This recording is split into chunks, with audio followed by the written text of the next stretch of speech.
ঘরের বাইরে যখন 40 থেকে 42 ডিগ্রি টেম্পারেচার, তখন শরবত পানীয় ঠান্ডা জল ছাড়া কিছুই ভালো লাগছে না খেতে। তাই আজ বানিয়ে ফেললাম আম পোড়ার শরবত। এর জন্য আমি দুটো বড় সাইজের কাঁচা আম নিয়েছি, সেটা গ্যাসে ভালোভাবে এদিক ওদিক করে সমানভাবে কালোভাবে পুড়িয়ে নিয়েছি। এবার পোড়ানোর পর খুব সাবধানে আলতো হাতে খোসা ছাড়িয়ে ছুরি দিয়ে এইভাবে শাঁসটা কেটে একটা বাটিতে রাখলাম।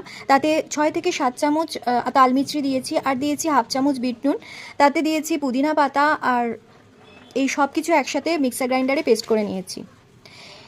এবার একটা কাঁচের গ্লাস গার্নিশ করার জন্য কানায় লেবুর রস লাগিয়ে একটা পাত্রে চিনি ঢেলে সেই লেবুর রসের কানাটা চিনি আটকে নিয়েছি যাতে দেখতে সুন্দর লাগে। এবার একটা মিক্সার গ্রাইন্ডারে 3 চামচ ওই আম পোড়ার পেস্ট আর জলজিরা, আর তাতে দিয়েছি চিল্ড ঠান্ডা জল।